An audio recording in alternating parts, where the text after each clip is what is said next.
Wonderful universe. എത്ര ബൃഹത്താണ് നമ്മുടെ പ്രപഞ്ചം! എണ്ണിയാൽ ഒടുങ്ങാത്ത ഗ്രഹങ്ങളും കോടാനുകോടി നക്ഷത്ര സമൂഹങ്ങളും നെബുലകളും നിറഞ്ഞ പ്രപഞ്ചം. സൂര്യനും ഭൂമി ഉൾപ്പെടെയുള്ള അഷ്ടഗ്രഹങ്ങളും അംഗങ്ങളായ ആകാശഗംഗ എന്ന ഒരു നക്ഷത്ര സമൂഹം മാത്രമാണ് ഉള്ളതെന്ന് കുറേക്കാലം മുമ്പ് വരെ ശാസ്ത്രലോകം കരുതിയിരുന്നു. ശേഷി കൂടിയ പുതിയ ദൂരദർശിനികൾ വന്നതോടെ ശുദ്ധശൂന്യമെന്ന് നഗ്നനേത്രങ്ങൾക്ക് തോന്നുന്ന ആകാശ നീലിമയിൽ എവിടേക്ക് തിരിഞ്ഞാലും അവിടെയെല്ലാം കോടാനുകോടി ഗാലക്സികൾ മിന്നിത്തിളങ്ങി നിൽക്കുന്ന കാഴ്ച കാണാം. വിസ്തൃതിയെക്കുറിച്ചുള്ള നമ്മുടെ എല്ലാ സങ്കല്പങ്ങളും അതിൻ്റെ വ്യാപ്തിക്ക് മുമ്പിൽ തകരും. സങ്കീർണതയെക്കുറിച്ചുള്ള നമ്മുടെ ചിത്രങ്ങളെല്ലാം പ്രപഞ്ചത്തിൻ്റെ ചലനഗതിക്ക് മുമ്പിൽ അപ്രസക്തമാകും. അനന്തമജ്ഞാതമവർണ്ണനീയം ഈ ലോകഗോളം തിരിയുന്ന മാർഗം. അതിങ്കലെങ്ങാണ്ടൊരിടത്തിരുന്ന് നോക്കുന്ന മർത്യൻ കഥയെന്തു കണ്ടു. നാലപ്പാട്ട് നാരായണമേനോൻ വർഷങ്ങൾക്ക് മുമ്പ് എഴുതി വെച്ച ഈ വരികളിൽ തെളിയുന്നത് മുമ്പ് പറഞ്ഞ അതേ ആശ്ചര്യഭാവം തന്നെ. എന്നാൽ ഈ അനന്ത പ്രപഞ്ചത്തിൻ്റെ ഒരു കോണിലിരുന്ന് നോക്കുന്ന മർത്യന് കഥ എന്തറിയാം എന്ന ചോദ്യത്തിൽ കേവലം ശാസ്ത്ര കൗതുകത്തിനപ്പുറത്തുള്ള ഒരു ദാർശനിക അന്വേഷണത്തിൻ്റെ നിറമുണ്ട്. ഈ പ്രപഞ്ചത്തിന് ഒരു കഥയുണ്ടോ? ശുഭകരമായ ഒരു പര്യവസാനമുണ്ടോ? ആ കഥയിലെ നായകൻ ആരാണ്? തുടങ്ങിയ ചോദ്യങ്ങൾ അത്യധികം പ്രസക്തമാണ്. ബൈബിൾ ഇത്തരം ചോദ്യങ്ങൾക്ക് വ്യക്തമായ ഉത്തരം നൽകുന്നുണ്ട്.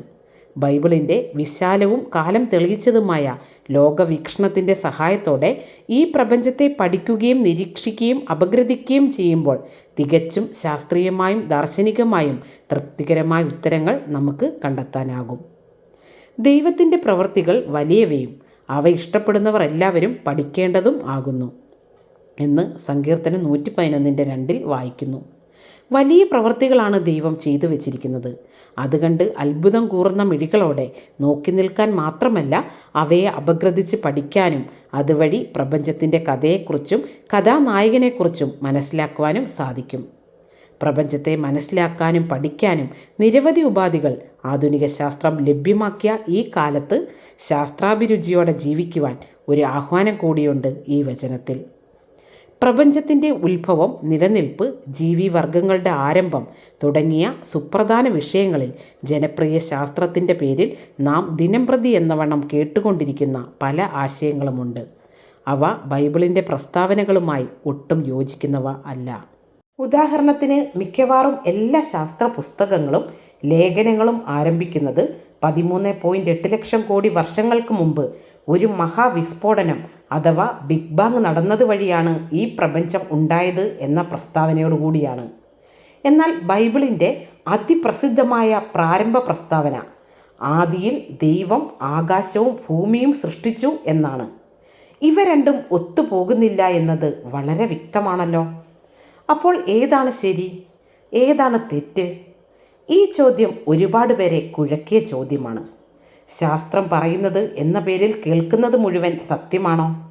ശാസ്ത്ര പുരോഗതി പരമകോടിയിൽ എത്തി നിൽക്കുന്ന ഇക്കാലത്ത് മതം പറയുന്ന വ്യാഖ്യാനങ്ങൾ അസ്വീകാര്യവും കാലഹരണപ്പെട്ടതുമല്ലേ? ഇത്തരം ചോദ്യങ്ങൾക്ക് ഉത്തരം കണ്ടെത്താനായി അല്പസമയം നമുക്ക് ചെലവഴിക്കാം. ബൈബിളും ശാസ്ത്രവും വിരുദ്ധ ധ്രുവങ്ങളിലാണെന്ന് പറയുന്നത് തന്നെ അസംബന്ധമാണ്. ആധുനിക ശാസ്ത്രത്തിൻ്റെയും ശാസ്ത്രീയ രീതികളുടെയും തുടക്കക്കാരും പ്രണേതാക്കളുമെല്ലാം ബൈബിൾ വിശ്വസിച്ച ശാസ്ത്രജ്ഞന്മാരായിരുന്നു എന്നത് വളരെ ശ്രദ്ധേയമാണ്. Copernicus, Galileo, Johannes Kepler, Isaac Newton, John Ray, ഇങ്ങനെ നീണ്ട ഒരു നിര തന്നെയുണ്ട്. ആധുനിക ശാസ്ത്ര ശില്പികളായ ഇവർ ഈ പ്രപഞ്ചത്തിന് ബുദ്ധിപരമായ ഒരു സ്പഷ്ടത അഥവാ കൃത്യതയുണ്ട് എന്ന കണ്ടെത്തലിൽ നിന്നാണ് ശാസ്ത്രാന്വേഷണ പരമ്പരയ്ക്ക് തുടക്കമിട്ടത് തന്നെ. ഈ പ്രപഞ്ചം ഇൻ്റലിജബിൾ അഥവാ മനസ്സിലാക്കാൻ കഴിയുന്ന ഒന്നാണെന്നും അത് മനുഷ്യബുദ്ധിക്ക് അപഗ്രഥിക്കുവാനും മനസ്സിലാക്കുവാനും കഴിയുമെന്നുമുള്ള യഹൂദ ക്രൈസ്തവ വേദശാസ്ത്രത്തിൻ്റെ അടിത്തറയിൽ നിന്നാണ് ആധുനിക ശാസ്ത്രം പിറവിയെടുത്തത്. ജ്യോതിശാസ്ത്രത്തിൽ അഗ്രഗാമിയായ ജോഹന്നാസ് കെപ്ലർ പറഞ്ഞത്, മനുഷ്യർ ദൈവത്തിൻ്റെ പ്രതിച്ഛായയിൽ സൃഷ്ടിക്കപ്പെട്ടിരിക്കുന്നതിനാൽ അവൻ പറഞ്ഞതുപോലെ അവന് ശേഷം ദൈവത്തിൻ്റെ ചിന്തകൾ ചിന്തിക്കുവാൻ നമുക്ക് കഴിയും എന്നാണ്. ഐസക് ന്യൂട്ടൺ ഇങ്ങനെ എഴുതി, സൂര്യൻ്റെയും ഗ്രഹങ്ങളുടെയും ധൂമകേതുക്കളുടെയും ഏറ്റവും മനോഹരമായ ഈ സംവിധാനത്തിന് ബുദ്ധിമാനും ശക്തനുമായ ഒരു ദൈവത്തിൻ്റെ ഉപദേശത്തിൽ നിന്നും അതിനായകത്വത്തിൽ നിന്നും മാത്രമേ ഉത്ഭവിക്കുവാൻ കഴിയൂ. ഈ ചിന്തകളെല്ലാം ചേർത്ത് വെച്ച് C.S. ലൂയിസ് ഇങ്ങനെ പറഞ്ഞു: പ്രകൃതിയിൽ നിയമങ്ങളുണ്ടെന്ന പ്രതീക്ഷയിലാണ് മനുഷ്യർ ശാസ്ത്രതൽപരർ ആയത്. പ്രകൃതിയിൽ നിയമങ്ങളുണ്ടെന്ന് അവർ പ്രതീക്ഷിക്കുവാൻ കാരണം നിയമദാതാവായ ദൈവത്തിൽ അവർ വിശ്വസിച്ചിരുന്നത് കൊണ്ടാണ്. അതെ, പ്രപഞ്ചത്തിൽ നിയമങ്ങളുണ്ട്. ശാസ്ത്രീയമായി കണ്ടെത്താനും അപഗ്രഥിക്കുവാനും കഴിയുന്ന നിയമങ്ങൾ. അവ നിയമകർത്താവിൻ്റെ ആസ്തിക്യത്തിൻ്റെ വ്യക്തമായ തെളിവുകളാണ്. ഇത് ദൈവം രൂപകൽപ്പന ചെയ്തതും നിയമിതമായ നിയമങ്ങളുടെ സഹായത്താൽ നടത്തിക്കൊണ്ടു പോകുന്നതുമായ ഒരു പ്രപഞ്ചമാണെന്ന സങ്കല്പത്തിന് കുറച്ചു കഴിഞ്ഞപ്പോൾ ഇളക്കം തട്ടി. ന്യൂട്ടൻ്റെ ശേഷം ലാപ്ലാസും പിന്നീട് ചാൾസ് ലൈലും വന്നതോടെയാണ് കാര്യങ്ങൾക്ക് മാറ്റം വന്നത്. വളരെ സാവധാനത്തിൽ നടക്കുന്ന ഭൗമശാസ്ത്ര പ്രതിഭാസങ്ങളിലൂടെ പർവ്വതങ്ങളും താഴ്വാരങ്ങളും ഭൗമമണ്ഡലവും ഒക്കെ ഉളവായി വന്നു എന്നുള്ള വിശദീകരണം ലൈൽ കൊണ്ടുവന്നു. പിന്നാലെ എത്തിയ ചാൾസ് ഡാർവിൻ്റെ പരിണാമ സിദ്ധാന്തം ജീവജാലങ്ങളുടെ ഉത്ഭവത്തെ സംബന്ധിച്ചുള്ള മനുഷ്യവർഗത്തിൻ്റെ അതുവരെയുള്ള ചിന്തകളെ മാറ്റിമറിച്ചു. അങ്ങനെ നോക്കുമ്പോൾ 19-ാം നൂറ്റാണ്ടിൻ്റെ അവസാനമായതോടെ സൗരയൂഥം മുതൽ മനുഷ്യജീവൻ വരെയുള്ള കാര്യങ്ങൾ സ്വാഭാവികമായ പ്രകൃതിസിദ്ധ കാരണങ്ങൾ കൊണ്ട് വിശദീകരിക്കുവാൻ മനുഷ്യർക്ക് കഴിയുമെന്ന അവകാശവാദം ഉയർന്നു. അങ്ങനെ ദൈവത്തെ കൂടാതെ കേവലം പദാർത്ഥാഷ്ഠിതമായി മാത്രം പ്രപഞ്ചത്തെയും മനുഷ്യനടക്കമുള്ള ജീവജാലങ്ങളെയും വീക്ഷിക്കുവാൻ ആരംഭിച്ചു. ഇത്തരം ശ്രമം നടത്തിയവർ ദൈവത്തെ നിഷേധിക്കുകയും ശാസ്ത്രം വിശ്വാസത്തേക്കാൾ യുക്തിഭദ്രമാണെന്ന് പറയുകയും ചെയ്തു. പിന്നീട് 20-ാം നൂറ്റാണ്ടിൻ്റെ അവസാനത്തോടെ നവനാസ്തികത അഥവാ നിയോ എത്തിയിസം എന്ന ചിന്താസരണി രൂപപ്പെട്ടു. അതിൻ്റെ പ്രണേതാക്കൾ ദൈവത്തെയും ദൈവവിശ്വാസത്തെയും നിഷിദ്ധമായി കടന്നാക്രമിക്കുകയും പരിഹസിക്കുകയും ദൈവവും ശാസ്ത്രവും ഒരിക്കലും ചേരാത്ത രണ്ട് വഴികളാണെന്ന് പ്രസ്താവിക്കുകയും ചെയ്തു. അങ്ങനെ നോക്കുമ്പോൾ തെളിവുകളോ ശാസ്ത്ര നിരീക്ഷണങ്ങളോ മാത്രം അടിസ്ഥാനപ്പെടുത്തി രൂപം കൊണ്ടതല്ല ഇന്നത്തെ ദൈവനിരാസ പ്രസ്ഥാനങ്ങൾ എന്നത് വ്യക്തമാണ്. തെളിവുകളുടെ നിർബന്ധത്താൽ എത്തിച്ചേർന്ന ഒരു നിഗമനമല്ല, മറിച്ച് ദൈവത്തെ ഒഴിവാക്കി പ്രപഞ്ചത്തെയും ജീവനെയും വിശദീകരിക്കുവാനുള്ള ഒരു തത്വശാസ്ത്ര ലോകവീക്ഷണം തന്നെയാണ് ഭൗതികവാദം. ആധുനിക ശാസ്ത്രത്തിൻ്റെ കണ്ടുപിടുത്തങ്ങളെല്ലാം തന്നെ ഒരു സൃഷ്ടികർത്താവിലേക്ക് വിരൽ ചൂണ്ടുന്നു. ദൈവവിശ്വാസത്തെ സാധൂകരിക്കുന്നതോ ഒരു സൃഷ്ടാവിൻ്റെ ആസ്തക്യം അനിവാര്യമാക്കുന്നതോ ആയ തെളിവുകൾ ധാരാളമായി പുറത്തു വന്നുകൊണ്ടിരിക്കുകയാണ്. ഏതൊക്കെയാണ് അത്തരം ചില തെളിവുകളെന്ന് വേഗത്തിൽ പരിശോധിക്കാം. ഈ ഭൗതിക പ്രപഞ്ചത്തിന് ഒരു ആരംഭമുണ്ട്. ഭൗതികവാദ ചിന്താഗതി അനുസരിച്ച് എല്ലാറ്റിൻ്റെയും തുടക്കം പദാർത്ഥങ്ങളിൽ നിന്നായതുകൊണ്ട് ദ്രവ്യം നിത്യമായിരിക്കണം. ഈ പ്രപഞ്ചം എന്നും എക്കാലവും ഇതുപോലെ തന്നെ ആയിരുന്നു എന്ന ചിന്ത അവർ വെച്ച് പുലർത്തിയത് ഒരു തുടക്കമുണ്ടെന്ന് അംഗീകരിക്കുവാനുള്ള വൈമനസ്യം കൊണ്ടായിരുന്നു. എന്നാൽ ആധുനിക ശാസ്ത്രത്തിൻ്റെ നിരീക്ഷണങ്ങളും ഗണിതശാസ്ത്ര നിഗമനങ്ങളും വിരൽ ചൂണ്ടിയത് വളരെ വ്യത്യസ്തമായ ഒരു ദിശയിലേക്കാണ്. ഈ പ്രപഞ്ചത്തിന് ഒരു ആരംഭമുണ്ട് എന്ന വ്യക്തമായ തെളിവുകൾ 1920 മുതൽ ലഭിച്ചു തുടങ്ങി. 1931 ഒരു കത്തോലിക്ക പുരോഹിതനും ഫിസിസ്റ്റുമായിരുന്ന ജോർജ് ലെമാത്രെ ഗണിതശാസ്ത്ര സിദ്ധാന്തത്തിൻ്റെ സഹായത്താൽ പ്രപഞ്ചത്തിൻ്റെ ആരംഭത്തെക്കുറിച്ച് പറഞ്ഞു വെച്ചു. അദ്ദേഹം അതിനെ ആദിമ ആറ്റത്തിൻ്റെ അനുമാനമെന്ന് വിളിച്ചു. അക്കാലത്ത് തന്നെ ജ്യോതിശാസ്ത്രജ്ഞനായ എഡ്വിൻ ഹബിൾ അമേരിക്കയിലെ വിൽസൺ മലമുകളിൽ സ്ഥാപിച്ച ഭീമൻ ടെലിസ്കോപ്പിലൂടെ നക്ഷത്ര സമൂഹങ്ങളും നെബുലകളും അതിവേഗം അകന്നു പോകുന്നുവെന്ന സുപ്രധാന നിരീക്ഷണം നടത്തി. നിരീക്ഷിക്കുന്ന വ്യക്തിയിൽ നിന്നും അകന്നു പോകുന്ന പ്രകാശം പുറപ്പെടുവിക്കുന്ന റെഡ് ഷിഫ്റ്റ് എന്ന പ്രതിഭാസം വിശകലനം ചെയ്താണ് വികസിക്കുന്ന ഒരു പ്രപഞ്ചത്തെക്കുറിച്ച് അദ്ദേഹത്തിന് മനസ്സിലായത്. അതിവേഗം വികസിക്കുന്ന പ്രപഞ്ചം എന്ന ഹബിളിൻ്റെ കണ്ടെത്തൽ വളരെ പ്രസക്തിയുള്ള ഒന്നാണ്. വികാസമുള്ള ഒരു പ്രപഞ്ചം ആയിരക്കണക്കിന് വർഷങ്ങൾക്ക് മുമ്പ് ഒരു ബിന്ദുവിൽ കേന്ദ്രീകരിച്ചിരിക്കണം. അവിടെ നിന്നാണ് അത് വികസിക്കാൻ ആരംഭിച്ചിരിക്കുന്നത്. അതായത് ഭൂതകാല നിത്യതയിലെ ഒരു പ്രത്യേക നിമിഷത്തിലാണ് പ്രപഞ്ചം ആരംഭിച്ച് വികസിച്ചത്. ഈ കാലഘട്ടത്തിലെ ഒരു പ്രധാനപ്പെട്ട വ്യക്തി ആൽബർട്ട് ഐൻസ്റ്റീൻ ആണ്. അദ്ദേഹത്തിൻ്റെ പ്രത്യേക ആപേക്ഷികതാ സിദ്ധാന്തം ലോകപ്രസിദ്ധമാണല്ലോ. വികസിക്കുന്ന പ്രപഞ്ചത്തിന് ഒരു ആരംഭമുണ്ടാകും എന്ന ആശയത്തെ ഐൻസ്റ്റീൻ എതിർത്തു. എന്നാൽ പിൽക്കാലത്ത് ഹബിളിൻ്റെ നിരീക്ഷണാലയത്തിലെത്തിയ ഐൻസ്റ്റീൻ നേരിട്ട് റെഡ് ഷിഫ്റ്റ് കണ്ട് അംഗീകരിക്കുകയും മുമ്പ് പറഞ്ഞ നിലപാട് തിരുത്തുവാൻ തയ്യാറാവുകയും ചെയ്തു. പിന്നീട് ലോകം കണ്ട പ്രസിദ്ധനായ ശാസ്ത്രജ്ഞൻ സ്റ്റീഫൻ ഹോക്കിംഗ് 1968 ഐൻസ്റ്റീൻ്റെ ആപേക്ഷികതാ സിദ്ധാന്തത്തിൻ്റെ ഫീൽഡ് സമവാക്യങ്ങൾ ക്രിയ ചെയ്ത് ഉത്തരങ്ങൾ കണ്ടെത്തി. ആ സമവാക്യപ്രകാരം നാം സമയത്തിൽ പിറകോട്ട് പോകുമ്പോൾ അതിന് അവസാനം ഒരു ബിന്ദുവിലെത്തും. അവിടെ സമയവും കാലവും ഒരുമിക്കും. ആ ബിന്ദുവിനപ്പുറത്ത് സമയമില്ല, സ്ഥലമില്ല, ഊർജവുമില്ല. അതിനെ ശാസ്ത്രലോകം സിംഗുലാരിറ്റി അഥവാ ഏകത്വം എന്ന് വിളിച്ചു. ഇന്നത്തെ സ്ഥലകാല നൈന്ദര്യം ആരംഭിക്കുന്നത് ആ ഏകത്വത്തിന് ഇപ്പുറത്താണ്. ചുരുക്കി പറഞ്ഞാൽ 1960കളിലാണ് ഈ പ്രപഞ്ചത്തിന് ഒരു ആരംഭമുണ്ട് എന്നും അതിനപ്പുറത്ത് ഒന്നുമില്ലായിരുന്നു എന്നും ശാസ്ത്രം വളരെ കാലമെടുത്ത് കണ്ടെത്തിയത്. അത് കേൾക്കുമ്പോൾ ബൈബിൾ വിശ്വസിക്കുന്ന ആളുകൾക്ക് ഒരു വലിയ തമാശയായി തോന്നും. കാരണം ബൈബിളിൻ്റെ പ്രാരംഭവാക്യം ഈ സത്യം എത്ര വസ്തുനിഷ്ഠമായും ആധികാരികമായും ശാസ്ത്രീയമായും എന്നേ പറഞ്ഞു വച്ചിരിക്കുന്നു. ആദിയിൽ ദൈവം ആകാശവും ഭൂമിയും സൃഷ്ടിച്ചു. പിന്നീട് നവീകരണ വേദശാസ്ത്രികൾ പ്രപഞ്ചോൽപത്തിയെക്കുറിച്ച് കുറച്ചുകൂടി വ്യക്തമായി പറഞ്ഞു. ക്രിയേഷൻ എക്സ് നിഹിലോ, ഒന്നുമില്ലായ്മയിൽ നിന്ന് സകലത്തെയും സൃഷ്ടിച്ചു. ആരംഭത്തെക്കുറിച്ചുള്ള അന്വേഷണത്തിൽ മറ്റൊരു സുപ്രധാന തെളിവാണ് പ്രപഞ്ചോൽപത്തിയിലുണ്ടായ പശ്ചാത്തല മൈക്രോവേവ് റേഡിയേഷൻ. ആ കണ്ടെത്തലിനു 1978 അർണോ പെൻസിയാസിന് നോബൽ സമ്മാനം ലഭിച്ചു. വ്യക്തമായ ലക്ഷ്യബോധമുള്ള ഒരു സൃഷ്ടിപ്രക്രിയ എന്ന ധാരണയ്ക്ക് തികച്ചും യോജിക്കുന്ന തെളിവുകളാണ് ഈ പ്രപഞ്ചത്തെ നിരീക്ഷിക്കുമ്പോൾ ലഭിക്കുന്നത്, അദ്ദേഹം പ്രസ്താവിച്ചു. ഒരു യഹൂദനായിരുന്ന അദ്ദേഹത്തിൻ്റെ മറ്റൊരു പ്രസ്താവന വളരെ ശ്രദ്ധേയമാണ്. മോശയുടെ 5 പുസ്തകങ്ങളും സങ്കീർത്തനവും ബൈബിളും ഇല്ലായിരുന്നെങ്കിൽ ഞാൻ പറഞ്ഞതും പ്രവചിച്ചതുമാണ് ഏറ്റവും മികച്ച വസ്തുതകൾ. എന്നുവെച്ചാൽ എന്താണ് അതിനർത്ഥം? ഒരു നോബൽ സമ്മാന ജേതാവ് പ്രപഞ്ചോൽപത്തിയെക്കുറിച്ച് പറഞ്ഞതിലും മികച്ച വസ്തുതകൾ ബൈബിളിൻ്റെ 5 പുസ്തകങ്ങളും സങ്കീർത്തനങ്ങളും നൽകുന്നു എന്നല്ലേ? പ്രപഞ്ചത്തെക്കുറിച്ച് നാം കൂടുതൽ മനസ്സിലാക്കും തോറും അതിൻ്റെ സങ്കീർണതയും സമഗ്രതയും നമ്മെ അത്ഭുതപ്പെടുത്തിക്കൊണ്ടിരിക്കുകയാണ്. ബൈബിൾ പറയുന്നത് പോലെ സർവശക്തനും സർവജ്ഞാനിയുമായ ഒരു ദൈവത്തിന് അല്ലാതെ ഇത്രയും സങ്കീർണമായ ഒരു വ്യവസ്ഥയെ നിർമ്മിക്കാനോ പരിപാലിക്കാനോ കഴിയില്ല എന്ന വ്യക്തമാക്കും വിധമാണ് പുതിയ കണ്ടുപിടുത്തങ്ങൾ വന്നുകൊണ്ടിരിക്കുന്നത്. ദൈവനിഷേധ ഭൗതികവാദ ശാസ്ത്രജ്ഞന്മാർക്കും ചിന്തകർക്കും ഒരിക്കലും ഉത്തരം നൽകാൻ കഴിയാത്ത വിധം ഗഗനമാണ് നമ്മുടെ പ്രപഞ്ചം. ചില ഉദാഹരണങ്ങൾ വേഗത്തിൽ നിരത്താം. ഫൈൻ ട്യൂണിംഗ് അഥവാ അതീവ കൃത്യതയോടെയുള്ള പ്രപഞ്ച സംവിധാനം.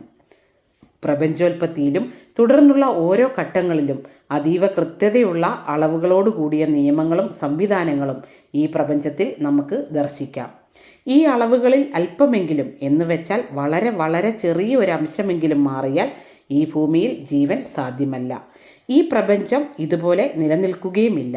ചില അടിസ്ഥാന സ്ഥിരാങ്കങ്ങളെ അഥവാ കോൺസ്റ്റൻസിനെ അത്യധികം സൂക്ഷ്മതയോടെ വെച്ചിരിക്കുന്നത് കൊണ്ടാണ് പ്രപഞ്ചം ഇങ്ങനെ നിലനിൽക്കുന്നത്. ഉദാഹരണത്തിന് ഗുരുത്വാകർഷണ ബലത്തെക്കുറിച്ച് സംസാരിച്ചാൽ അതിൻ്റെ അളവിൽ വരുന്ന വളരെ ചെറിയൊരു വ്യത്യാസം ഭൂമിയിൽ ജീവൻ്റെ സാധ്യത തന്നെ ഇല്ലാതാക്കും. 10⁻60 ഒരംശം കൃത്യതയാണ് ഗുരുത്വാകർഷണ ബലത്തിൽ ഉള്ളത് എന്ന് പറഞ്ഞാൽ 10⁻60 പൂജ്യമുള്ള സംഖ്യയിൽ ഒരംശം പോലും മാറാൻ കഴിയാത്ത വിധം കൃത്യത. ഭൂമിയുടെയും സൂര്യൻ്റെയും ഇടയിലുള്ള അകലം മറ്റൊരു സുപ്രധാന തെളിവാണ്. വളരെ ചെറിയൊരു വ്യത്യാസം പോലും ജീവൻ അസാധ്യമാക്കും.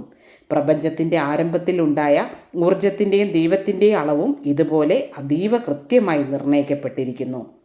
പ്രപഞ്ചത്തിൻ്റെ വികസനത്തിൻ്റെ തോതും പ്രപഞ്ചത്തിൻ്റെ ആകർഷണത്തിൻ്റെ തോതും അത്യധികം കൃത്യതയോടെ തുലനപ്പെടുത്തി വെച്ചിരിക്കുകയാണ്. അതുപോലെ തന്നെ സൗരയൂഥത്തിൻ്റെ ഘടന പരിശോധിച്ചാലും അതിശയകരമായ ട്യൂണിംഗ് ദർശിക്കാം. സൗരയൂഥത്തിലെ ഗ്രഹങ്ങൾ തമ്മിലുള്ള അകലവും പരസ്പര ആകർഷണവും കറങ്ങുന്ന രീതികളുമൊക്കെ വളരെ വ്യത്യസ്തവും കൃത്യവുമാണ്.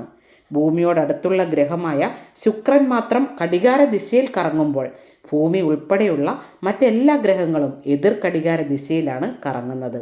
മേഘപടലങ്ങൾ അഥവാ നെബുലകളിൽ നിന്ന് ഗ്രഹങ്ങൾ ഉണ്ടായി എന്ന ഭൗതികവാദിയുടെ ന്യായം വെച്ച് നോക്കിയാൽ ഒരു നെബുലയിൽ നിന്നുണ്ടാകുന്ന സൗരയൂഥ ഗ്രഹങ്ങളെല്ലാം തന്നെ ഒരേ ദിശയിൽ തന്നെ കറങ്ങേണ്ടതാണ്. ശുക്രൻ മാത്രം തിരിച്ചു കറങ്ങുന്നതിന് ഒരു വിശദീകരണവും അവർക്ക് നൽകാനില്ല. ഭൂമിയുടെ ഏക സ്വാഭാവിക ഉപഗ്രഹമായ ചന്ദ്രൻ്റെ വലിപ്പം, ഭാരം, ഭൂമിയുമായുള്ള അകലം എന്നിവ നോക്കിയാലും കൃത്യതയോടെയുള്ള നിർണയങ്ങൾ നിരീക്ഷിക്കാം. ഭൂമിയുടെ കറക്കത്തിൻ്റെ സ്ഥിരത നിർണ്ണയിക്കുന്നതിലും കാലാവസ്ഥയും ഋതുഭേദങ്ങളും നിയന്ത്രിച്ച് സങ്കീർണമായ ജീവൻ്റെ നിലനിൽപ്പ് സാധ്യമാക്കുന്നതിലും ചന്ദ്രൻ്റെ പങ്ക് വളരെ നിർണായകമാണ്. അളവുകളിൽ നേരിയ വ്യത്യാസം പോലും വളരെ ഗുരുതരമായി ഭൂമിയെ ബാധിക്കാം. വളരെ സൂക്ഷ്മമായ വ്യത്യാസം പോലും ഗുരുതരമായ പ്രത്യാഘാതങ്ങൾ ഉണ്ടാക്കുന്ന 50-ലധികം പ്രപഞ്ച ഏകകങ്ങൾ അഥവാ യൂണിവേഴ്സൽ കോൺസ്റ്റൻസ് ഉണ്ടെന്ന് കണക്കാക്കപ്പെടുന്നു. അതിസൂക്ഷ്മമായ കൃത്യതയോടെ ഈ അളവുകൾ നിർണ്ണയിക്കപ്പെട്ടിരിക്കുന്നു. എങ്ങനെയാണ് ഇത് സാധ്യമായത്? ആരാണിത് നിർണയിച്ചത്? ഭൗതികവാദിക്ക് ഒരിക്കലും ഉത്തരം പറയാൻ കഴിയാത്ത ചോദ്യങ്ങളാണ് ഇവ. നിഷ്പക്ഷമായ ശാസ്ത്രീയ നിരീക്ഷണങ്ങൾ ഒരു കാര്യം കൃത്യമായി മനസ്സിലാക്കി തരുന്നു. നാം ജീവിക്കുന്നത് ഒരു ആകസ്മിക പ്രപഞ്ചത്തിൽ അല്ല. ധാരാളം സമയവും അവസരവും ഉണ്ടായതുകൊണ്ട് യാദൃശ്ചികമായി ഉണ്ടായ ഒരു ലോകത്തിലും അല്ല. ഇതൊരു സവിശേഷ പ്രപഞ്ചമാണ്. അതിസൂക്ഷ്മതയോടും കൃത്യതയോടും ട്യൂൺ ചെയ്ത ഒരു പ്രപഞ്ചം. വളരെ കൃത്യമായ അളവുകളാൽ നിയന്ത്രിക്കപ്പെടുന്ന മാറ്റമില്ലാത്ത നിയമങ്ങളുള്ള ഒരു പ്രപഞ്ചം. ലോകോത്തര ഫിസിസ്റ്റും കോസ്മോളജിസ്റ്റുമായിരുന്ന സ്റ്റീഫൻ ഹോക്കിംഗ് അതീവ കൃത്യതയോടെയുള്ള പ്രപഞ്ച ട്യൂണിംഗ് മനസ്സിലാക്കിയിട്ട് ഇങ്ങനെ പറഞ്ഞു: ഭൗതിക ശാസ്ത്രത്തിലെയും ഊർജതന്ത്രത്തിലെയും നിയമങ്ങളും കണക്കുകളും അളവുകളുമെല്ലാം ഭൂമിയിൽ ജീവൻ്റെ വികാസത്തിന് ഉതകും വിധം വളരെ വളരെ കൃത്യതയോടെ നിജപ്പെടുത്തി വച്ചിരിക്കുന്നു എന്നുള്ളത് അതീവ ശ്രദ്ധേയമായ ഒരു സത്യമാണ്. ബൈബിളിൻ്റെ ലോകവീക്ഷണത്തെ അംഗീകരിക്കുകയോ ദൈവവിശ്വാസത്തെ ഏറ്റുപറയുകയോ ചെയ്യാത്ത വ്യക്തിയായിരുന്നു സ്റ്റീഫൻ ഹോക്കിംഗ് എന്നോർക്കണം. യിരെമ്യാവ് 33:25 ഇങ്ങനെ എഴുതിയിരിക്കുന്നു: യഹോവ ഇപ്രകാരം അരുളിച്ചെയ്യുന്നു, പകലിനോടും രാത്രിയോടുമുള്ള എൻ്റെ നിയമം നിലനിൽക്കുന്നു. ഞാൻ ആകാശത്തിൻ്റെയും ഭൂമിയുടെയും വ്യവസ്ഥ നിയമിച്ചിരിക്കുന്നു. വലിയ പ്രപഞ്ചത്തിൽ നിന്ന് നമ്മുടെ ശ്രദ്ധ ജീവിവർഗങ്ങളിലേക്ക് തിരിക്കുമ്പോൾ മറ്റൊരു പ്രധാന മേഖല അവിടെ കണ്ടെത്താം. ഈ പ്രപഞ്ചത്തിൻ്റെ ഫൈൻ ട്യൂണിംഗ് പോലെ മനുഷ്യനടക്കമുള്ള ജീവിവർഗങ്ങളുടെ ശരീരവും അവയവങ്ങളും വളരെ സൂക്ഷ്മതയോടെ നിർമ്മിക്കപ്പെട്ടിരിക്കുന്നു. ഈ സവിശേഷതയാണ് ഇൻ്റലിജൻ്റ് ഡിസൈൻ അഥവാ ബുദ്ധിപൂർവകമായ രൂപകൽപ്പന എന്ന പേരിൽ അറിയപ്പെടുന്നത്. ചില ഉദാഹരണങ്ങൾ നോക്കാം. DNA നൽകുന്ന വിവരങ്ങൾ. ജീവകോശങ്ങളുടെ കേന്ദ്രമാണ് ന്യൂക്ലിയസ്. അതിലെ വിവരങ്ങളടങ്ങിയ ഭാഗമാണ് DNA തന്മാത്ര. 1987 നോബൽ സമ്മാന ജേതാക്കളായ ക്രിക്കും കോളിൻസും ചേർന്നാണ് DNA പിരിയൻ കോവണി രൂപം ലോകത്തിന് പരിചയപ്പെടുത്തി കൊടുത്തത്. 4 പ്രത്യേക രാസ തന്മാത്രകളാണ് കോവണിയുടെ ബേസ് നിർമ്മിച്ചിരിക്കുന്നത്. DNA അതിവിപുലമായ വിവരങ്ങൾ സമാഹരിച്ചു വെച്ചിരിക്കുന്നു. ഈ 4 രാസ തന്മാത്രകൾ അക്ഷരമാലയിലെ അക്ഷരങ്ങൾ പോലെയാണ് പ്രവർത്തിക്കുന്നത്. കേവലം 4 അക്ഷരങ്ങൾ മാത്രമുള്ള അതിസങ്കീർണമായ ഒരു കമ്പ്യൂട്ടർ കോഡ്. ഓരോ ഗ്രാം DNAയ്ക്കും 215 ദശലക്ഷം GB ഡേറ്റ സമാഹരിക്കുവാൻ ശേഷിയുണ്ട്. അതിശയിപ്പിക്കും വിധം അളവിലുള്ള വിവരങ്ങൾ DNAയിൽ സമാഹരിച്ചിരിക്കുന്നു. വിവരങ്ങൾ അഥവാ ഇൻഫർമേഷൻ ഒരു കാരണവശാലും യാദൃശ്ചികമായി ഉണ്ടാവുകയില്ല. വിവരങ്ങൾ എപ്പോഴും ബുദ്ധിയുള്ള മനസ്സിൻ്റെ പ്രവർത്തനം കൊണ്ട് മാത്രം ഉണ്ടാകുന്നവയാണ്. കോശങ്ങളിലെ അതിസൂക്ഷ്മ തന്മാത്രാ യന്ത്രങ്ങൾ. ഡാർവിൻ്റെ കാലത്ത് കോശങ്ങളെക്കുറിച്ച് കാര്യമായിട്ടൊന്നും ശാസ്ത്രലോകത്തിന് അറിയില്ലായിരുന്നു. എന്നാൽ ഇന്ന് സൂക്ഷ്മതയേറിയ മൈക്രോസ്കോപ്പുകൾ വന്നതോടെ കോശങ്ങളുടെ സങ്കീർണതകൾ ശാസ്ത്രലോകം മനസ്സിലാക്കുന്നു. ലോകത്തിലെ ഏറ്റവും ആധുനികമായ ഫാക്ടറികളിലും സങ്കീർണവും കാര്യക്ഷമവുമായി പ്രവർത്തിക്കുന്ന ഒരു അത്ഭുത ലോകമാണ് ജീവകോശങ്ങൾ. അതിനുള്ളിൽ ധാരാളം സൂക്ഷ്മ യന്ത്രങ്ങൾ നിരന്തരം പ്രവർത്തിച്ചു കൊണ്ടിരിക്കുന്നു. ഊർജോൽപാദനത്തിന്, പുതിയ പ്രോട്ടീനുകൾ നിർമ്മിക്കുന്നതിന്, വിവരങ്ങൾ കൈമാറ്റം ചെയ്യുന്നതിനൊക്കെ വളരെ സങ്കീർണമായ സംവിധാനങ്ങൾ ഏറ്റവും മികച്ച കാര്യക്ഷമതയോടെ നിരന്തരം പ്രവർത്തിച്ചു കൊണ്ടിരിക്കുന്നു. അതിസങ്കീർണമായ ഇത്തരം സൂക്ഷ്മയന്ത്രങ്ങൾ വളരെ വ്യക്തമായ രൂപകൽപ്പനയാൽ മാത്രമേ ഉണ്ടാവുകയുള്ളൂ. മാത്രമല്ല അത്തരം യന്ത്രങ്ങളുടെ ഓരോ ഭാഗവും പൂർണ്ണമായും നിർമ്മിക്കപ്പെടുകയും ചേരുംപടി ചേരുകയും ചെയ്താൽ മാത്രമേ അവ പ്രവർത്തിക്കുകയുള്ളൂ. അതായത് ഒരു കോശം പ്രവർത്തിക്കണമെങ്കിൽ, ജീവൻ നിലനിൽക്കണമെങ്കിൽ തുടക്കത്തിലെ ഇവയെല്ലാം അങ്ങനെ തന്നെ ഉണ്ടായിരിക്കണം. ഭൗതികവാദികൾ പറയും പോലെ കാലങ്ങൾ കൊണ്ടുണ്ടായ പരിണാമം വഴി ഓരോരോ ഘട്ടങ്ങളായി ഇത്തരം സങ്കീർണ ജൈവയന്ത്രങ്ങൾ രൂപം കൊള്ളുക അസാധ്യമാണ്. ശാസ്ത്രം മുന്നോട്ട് പോകുമ്പോൾ ദൈവവിശ്വാസം ആവശ്യമില്ലാത്ത ഒന്നായി തീരുകയല്ല, നേരെ മറിച്ച് ദൈവവിശ്വാസം ഏറ്റവും യുക്തിസഹവും തെളിവുകളുള്ളതുമായ ലോകവീക്ഷണമാണ് എന്നത് സാധൂകരിക്കുന്ന ചില കാര്യങ്ങളാണ് ഇതുവരെ പറഞ്ഞു വെച്ചത്. ഭൗതികവാദികളുടെ കച്ചിത്തുരുമ്പായ പരിണാമ സിദ്ധാന്തം അബദ്ധ ജഡിലമാണെന്നും ശാസ്ത്ര നിരീക്ഷണങ്ങളോടും യുക്തിയോടും ചേർന്ന് പോകുന്നില്ലെന്നും സത്യസന്ധരായ ഭൗതികവാദികൾ തത്വത്തിൽ അംഗീകരിച്ചു കഴിഞ്ഞു. മാത്രമല്ല ജീവൻ്റെ ഉത്ഭവവും വികാസവും വിശദീകരിക്കുവാൻ പരിണാമവാദത്തിന് ശക്തിയില്ലെന്ന് അവർ തിരിച്ചറിഞ്ഞു. എന്നിരുന്നാലും ദൈവവിശ്വാസത്തെ ഏറ്റുപറയാനോ സർവശക്തനായ ദൈവത്തെ അംഗീകരിക്കാനോ അവർ ഇപ്പോഴും വിമുഖരാണ്. എന്നാൽ കാലം മുന്നോട്ട് പോകുന്തോറും തെളിവുകൾ കൂടുതൽ വ്യക്തമായി വരുന്തോറും ഭൗതികവാദിയുടെ നിലപാടുകൾ കൂടുതൽ പരിങ്ങലിലാകുന്നു. എല്ലാറ്റിൻ്റെയും പിന്നിൽ സർവശക്തനായ ഒരു ദൈവമുണ്ട് എന്നതിന് തെളിവുകളുടെ പിൻബലം ഏറി വരുന്നു. പ്രകൃതി ശാസ്ത്രത്തിൻ്റെ ഗ്ലാസ്സിൽ നിന്നുള്ള ആദ്യ കവിൾ നിങ്ങളെ ഒരു നിരീശ്വരവാദിയാക്കും. എന്നാൽ ഗ്ലാസിൻ്റെ അടിയിൽ ദൈവം നിങ്ങൾക്കായി കാത്തിരിക്കുന്നു. വെർണർ ഹൈസൻബർഗ് ഇങ്ങനെ പറഞ്ഞു. ഇതെല്ലാം കേൾക്കുമ്പോൾ നമുക്ക് ഓർമ്മ വരുന്നത് കഴിഞ്ഞ നൂറ്റാണ്ടിലെ പ്രസിദ്ധനായ വാനശാസ്ത്രജ്ഞൻ റോബർട്ട് ജാസ്ട്രോ പറഞ്ഞ ഒരു ദുസ്വപ്നത്തിൻ്റെ കഥയാണ്. യുക്തിയുടെ ശക്തിയിൽ വിശ്വസിച്ച് ജീവിച്ച ശാസ്ത്രജ്ഞന് കഥ ഒരു ദുസ്വപ്നം പോലെ അവസാനിക്കുന്നു. അജ്ഞതയുടെ പർവ്വതങ്ങൾ താണ്ടിക്കടന്ന് അവൻ ഏറ്റവും ഉയർന്ന കൊടുമുടി കീഴടക്കുവാൻ പോകുന്നു. അവസാനത്തെ പാറയുടെ മുകളിലേക്ക് ബുദ്ധിമുട്ടി വലിഞ്ഞു കയറി ചെല്ലുമ്പോൾ കാണുന്നത് നൂറ്റാണ്ടുകളായി അവിടെയിരിക്കുന്ന ദൈവശാസ്ത്രജ്ഞരുടെ ഒരു സംഘം അദ്ദേഹത്തെ സ്വാഗതം ചെയ്യുന്ന കാഴ്ചയാണ്. റോബർട്ട് ജാസ്ട്രോ ഒരു ദൈവവിശ്വാസി അല്ലായിരുന്നു എന്നത് പ്രത്യേകം ഓർമ്മിക്കേണ്ട ഒരു കാര്യമാണ്. ദൈവവിശ്വാസം അന്ധവിശ്വാസമാണെന്നും ശാസ്ത്രയുഗത്തിൽ അത് കാലഹരണപ്പെട്ടുവെന്നും നിരന്തരം കേട്ടുകൊണ്ടിരിക്കുന്ന ഒരു സമൂഹത്തിൽ ശാസ്ത്രത്തിൻ്റെ പേരിൽ ശാസ്ത്രജ്ഞന്മാർ അവരുടെ സങ്കല്പങ്ങൾ പഠിപ്പിക്കാൻ ശ്രമിക്കുന്ന ഒരു കാലത്ത് ജീവിക്കുന്ന നമുക്ക് പല സന്ദേഹങ്ങളും ഉണ്ടാകാം. എന്നാൽ നമ്മുടെ വിശ്വാസം ശാസ്ത്രത്തോട് തികച്ചും ചേർന്നു പോകുന്ന വിശ്വാസമാണെന്ന് നമുക്ക് തിരിച്ചറിയാം. എണ്ണം പറഞ്ഞ അപ്പോളജിസ്റ്റും ഗണിതശാസ്ത്രജ്ഞനുമായ ഡോക്ടർ ജോൺ ലെനക്സ് പറഞ്ഞത് ഇങ്ങനെയാണ്: എല്ലാറ്റിനും ഒരു തുടക്കമുണ്ടെന്ന് കണ്ടെത്താൻ ശാസ്ത്രലോകത്തിന് 1960 വരെ കാത്തിരിക്കേണ്ടി വന്നു. എന്നാൽ എനിക്ക് ഒരു കാര്യം നേരത്തെ അറിയാനും വിശ്വസിക്കാനും കഴിഞ്ഞു. അതുമാത്രമല്ല, ഈ ശാസ്ത്രജ്ഞന്മാർ ബൈബിൾ വിശ്വസിച്ചിരുന്നുവെങ്കിൽ മുമ്പ് തന്നെ അവർ ഒരു തുടക്കത്തിൻ്റെ തെളിവുകൾക്ക് വേണ്ടി അന്വേഷണവും ഗവേഷണവും നടത്തിയേനെ. ആദിയിൽ ദൈവം ആകാശവും ഭൂമിയും സൃഷ്ടിച്ചു എന്ന പ്രസ്താവന ശരിയാണെങ്കിൽ അതിനുള്ള തെളിവുകൾ തീർച്ചയായും ഉണ്ടാകുമല്ലോ. അതാണ് ജോർജ് ലെമാത്രയും ഹബിളും പെൻസിയാസും വിൽസനുമൊക്കെ ചേർന്ന് കണ്ടെത്തിയത്. ശാസ്ത്ര കണ്ടെത്തലുകളും നിരീക്ഷണങ്ങളും നിശ്ചിതമായ ഒരു തുടക്കത്തിലേക്കും അതിൻ്റെ പിന്നിലുള്ള സർവശക്തനും സർവജ്ഞാനിയും വ്യക്തിയുമായ ഒരു ദൈവത്തിങ്കിലേക്കും വിരൽ ചൂണ്ടുമ്പോൾ നമുക്ക് വളരെ ആർജവത്തോടും അഭിമാനത്തോടും ക്രിസ്തുവിനായി നിലകൊള്ളാം.